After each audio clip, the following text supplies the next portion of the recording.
Dobrý večer. I hudba má v nebi svou patronku a tou je svatá Cecílie. My dnes přivítáme na plovárně zpěvačku, která nese její jméno a řekl bych, že má nahoře asi protekci, protože dostala naděleno tolik, že nad tím zůstává rozum stát. Patří mezi absolutní světovou špičku a prodala tolik desek, že by se za to žádná popová star nemusela stydět. Do této chvíle přes 7 milionů, což je na vážnou hudbu číslo zcela neslýchané. Je nositelkou 4 cen amerických Grammy a těžko byste hledali velkou operní světovou scénu, na které by dosud nevystupovala. Vítám na plovárně italskou mezzosopranistku Cecilii Bartoli. Miss Bartoli, I guess that your patron in heaven takes good care of you. Well, I hope so.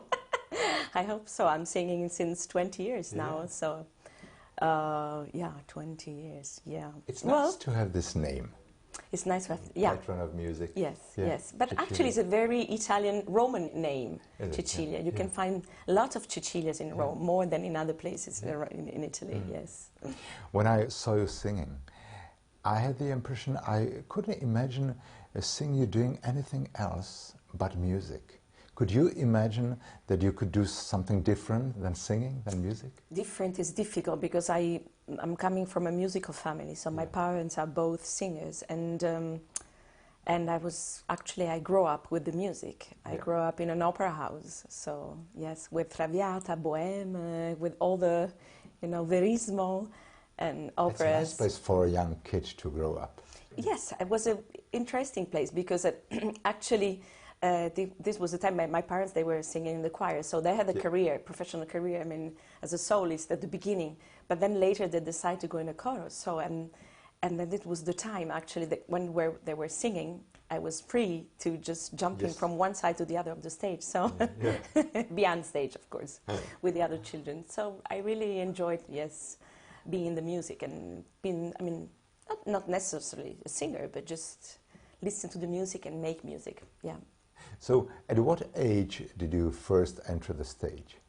Oh, very young, yes, because I remember I was fascinating about the season in summertime.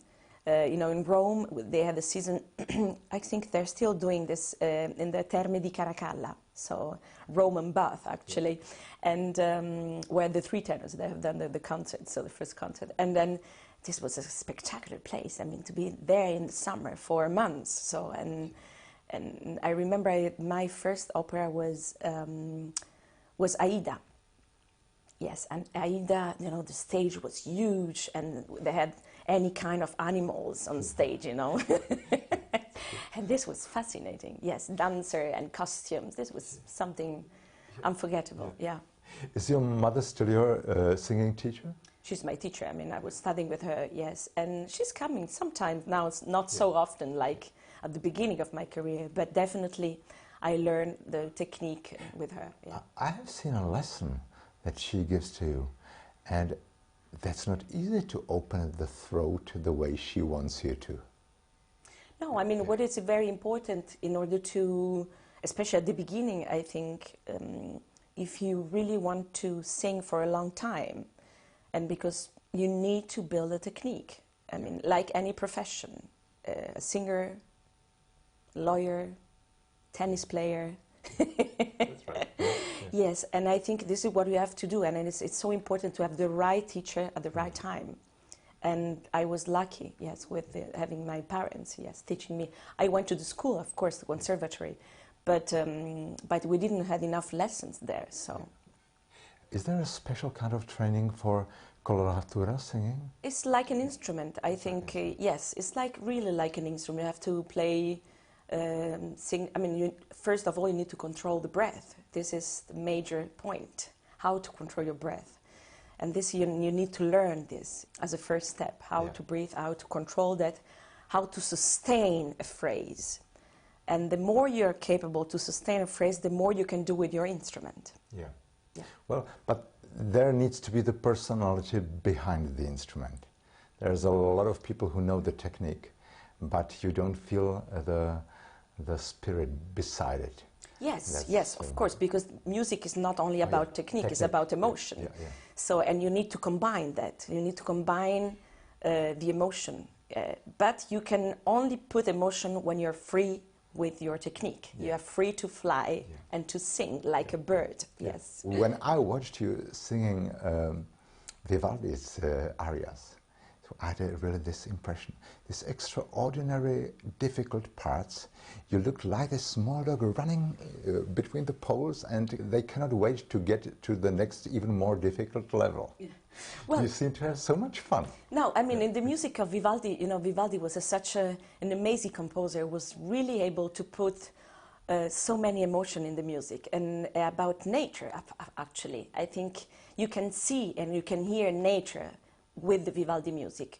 And you have a lot of aria, which are storms aria. Then you really need to understand what a storm is, you know, and be in a storm, being in a ship, in a storm, right on the sea. So, and then I think then if you can have this experience, then you can translate all this experience, in the music. And and then you have a very lyrical moment also in the music of Vivaldi, melancholic moment. I think, this is exciting. It's like painting. You have to paint. I think when I'm singing, I'm thinking about painting with my voice. Yes. Isn't it unbelievable that such a composer is worldwide known only for his instrumental material? And true. Suddenly, you are the first one who recorded his Well, areas. maybe not the really first one, but I really dedicate one album, one recording on Vivaldi music, the opera arias of Vivaldi, which at 99, most of them were performed and recorded for the first time. And this, of course, was a huge success because it was quite unexpected for the audience, you know. And for me too. Well, and it was a big discovery, actually. And I'm glad that now since 99, the music of Vivaldi is becoming more and more popular because more singers, more conductors love to conduct his music, I think people are surprised that first they realize that Vivaldi is not only the Four Seasons. Exactly, it's not only Four Seasons and not only the concertos, as you said, instrumental music. No, he was one of the greatest in the 18th century. One of your other CDs is dedicated to Salieri. Yes. Don't you think history was quite unfair to this? Yes, absolutely quite unfair. I mean, he was a great composer. I think so. You know, he was the composer of the Joseph, the Emperor. You know, it was. I mean, well, of course, Mozart. Nobody can be compared with Mozart. I mean, Mozart was Mozart. I mean, but I think Salieri did a good job. Yes, the problem with Salieri then. A lot of people, they judge Salieri without knowing his music. Exactly. And this is terrible, I think. He has this stigma, burned out stigma, and it goes with the name all over for centuries. Scarlatti, nothing wrong with Scarlatti. He didn't poison anyone. And it's not sure if he did it. I guess he didn't. I mean, Salieri? No, of course not. I mean, this to do with Mozart's death. But that's the only thing average people know about Salieri. No, but I think it's due also to the movie, the Amadeus movie. Did you like it? I mean, it was quite it was a Hollywood movie. Done by a Czech director? Yes, but it's a little bit Hollywood, is in a Hollywoodish style. But at the end, I mean, the movie was quite, what can I say, fun in a way, but definitely I think Salieri was described in a very rudimental way, I will say. I think the music of Salieri is quite interesting, I have to say. And like, I have to say, even Haydn, you know, Haydn is always a composer which is in the shadow of Mozart, but I think Haydn was one of the greatest of his time also. I think so. Another CD which you have done and which was extremely successful was the music written for Castrato. Yes, recently, actually, yes. And that's quite a difficult task for a woman, isn't it? It is. It's a difficult task. It's a real challenge, actually. This is a project about the Napolitanish school. I mean, the 18th century, the Italian school. I mean, most of the castrati were coming from Italy. And you know, Naples was an important city for, for them. I mean, they had a conservatory there, 4 conservatory in the 18th century. And the great teacher of Castrato was Porpora, teacher and composer. Yeah. But so you have, from one side, you have this beautiful music, which was written for them by Porpora, by Handel, but you have a terrible story because, I mean, in Italy, 1,000 boys were castrated every year. 1,000 boys? 1,000. For 100 years almost. Because the last castrato, you know, I don't know if you had the chance to hear a recording of the last castrato from the Sistine Chapel. No? His name was Moreschi. Was not a very good one. He didn't really have a good technique. But can you imagine, this was in the beginning of 20th century almost. Yes. Yeah. That's unbelievable. Can you imagine? I mean, it's unbelievable. That's really bad if you go through it and then they realize you are not a good singer. No, that's the problem. That's the problem. So most of them are coming for poor family, you know, poor family with many children, I mean 10, 12, and one was sacrificed on the name of music on the name. But in fact, they didn't know. I mean, since they were castrated at the age of 5, 6, before the mute of the voice, in order to keep the high voice. But this was the chance, the only chance to earn money, actually. Because if the young boy was able to make a career, then he was really able to make a lot of money, like, you know, the greatest, Farinelli and Caffarelli. Yes, because they were rich, they were like pop star, like Michael Jackson, you know, really, Farinelli was something, so popular. So how was it for you to study this music? This music for women, it is a challenge because, you know, castratos were men with female voice, but with man power, man body. So man, when I'm saying that, I give you a very simple example. So it's, a man has a bigger possibility of oxygen in the lungs than a woman. The capacity of the oxygen is bigger. So, and for women, actually, you have to sustain this. You really have to train, again, how to breathe, how to control. And of course, you have the virtuoso side, but you also have the expression. Then it's an imperative to sing with expression. And castrato, a good castrato, was the one who was able to sing with a strong technique, but making people crying because of the feeling, the deep feeling they were able to express. You could be a good diver. I don't know, but I love to swim. That's true. That's true. Swimming, it can be a good sport for a singer. Yes. You don't sing too much contemporary music, do you? No, it's true. I don't, and it's a pity actually, because you know, I think contemporary music today, we're lost a little bit this contact between composer and interpreter, you know, and solist.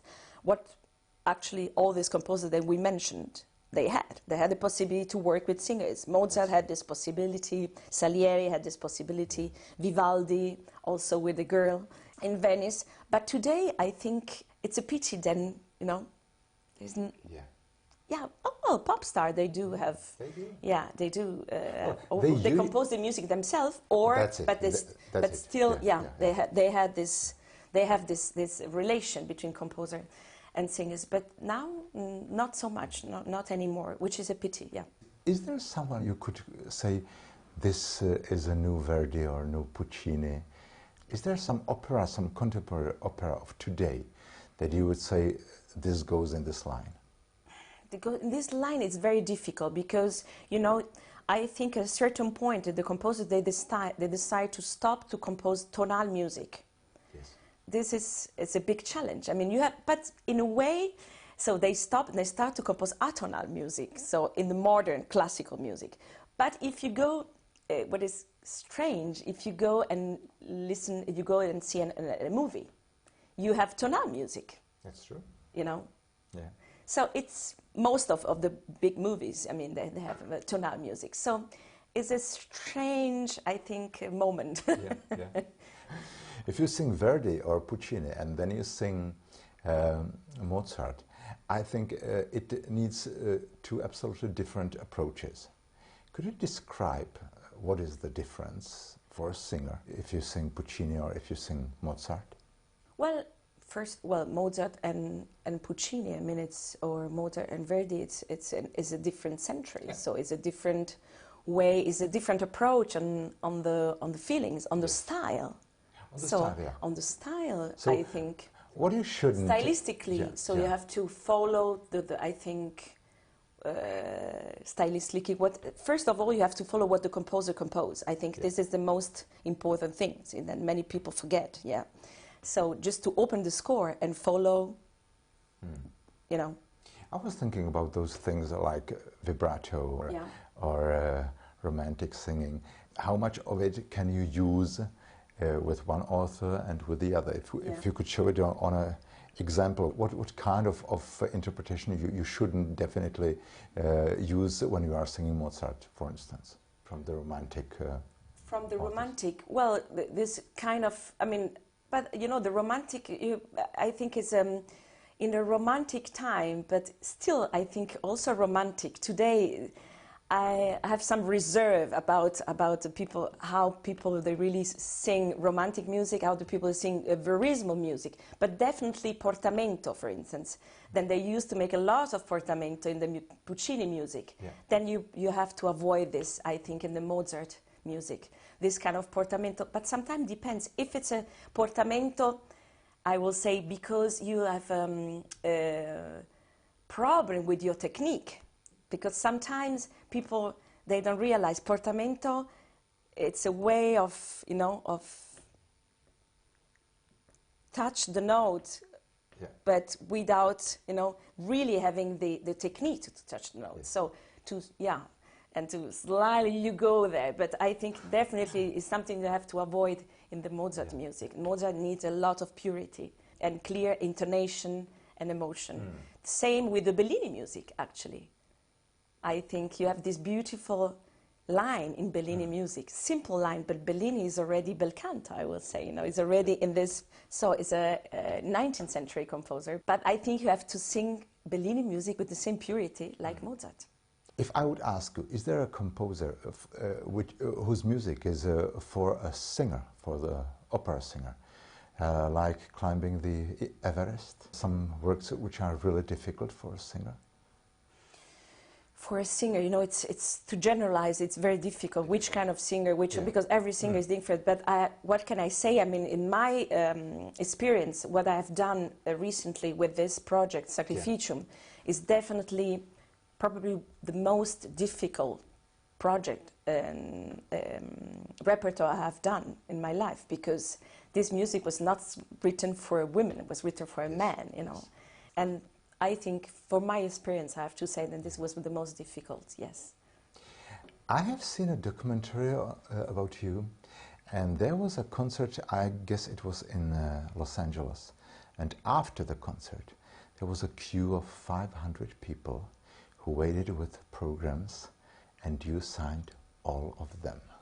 So yes, this means that the signing was longer than the performance, I have to say. This is something you do frequently, or was it an exception? Well, I can say then I'm doing this in a matinee concert. Yeah. Well, but sometimes it's true that the audience, they love to come to say hello, to shake your hands, and it's in a way, it can be inspiring. But most of the divas, they just left 5 seconds after the performance, they are gone. Yeah, well, depends on the appointment, and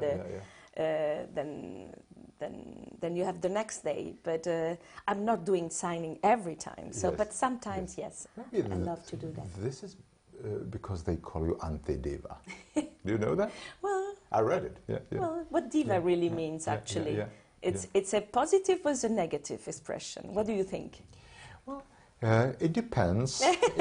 It depends. Yes. Depends. Yes. Yeah. But you know, I have the feeling that today, when you call a diva, I mean, it's quite a negative expression. But I realize what diva really means. I mean, studying the story, the life of Maria Malibran. You know, Maria Malibran, I think, was the first diva, 19th century. Why? Because she was an amazing singer, composer. She was playing several instruments. she was a kind of muse for so many poets and composer of that period. Yeah. I think this is what diva means. I mean, to have so many talent in one person as a goddess, you know, almost. Do you still have your fear from flying? Well, I don't like flying, but but I was in Australia, so for the first time. Nothing can be worse. Recently, so I don't like flying, but I prefer other way of traveling. You know, train, ship, bicycle. Yeah. But is this your first time in Prague? I can say it's the first time that I'm performing in Prague. But I was in Prague. I was passing to Prague because I did a documentary about Salieri. I think some years ago. So you had to visit the theatre. Yes, yes. So, but I did a documentary with Gérard Depardieu. Mm-hmm. Yes, and when Salieri was, I mean, this project was released, the recording. So, and I visit Prague, but I would love to spend more time because it's such a fantastic. Well, town. I would like to spend more time with you, but you're busy. Yes, time is our busy. Enemy. Yeah. Thank you very much for giving a part of your time to our program. Thank you. It was an honor to have you here. My pleasure. Thank you. Dnes byl naším hostem na plovárně Cecilia Bartoli.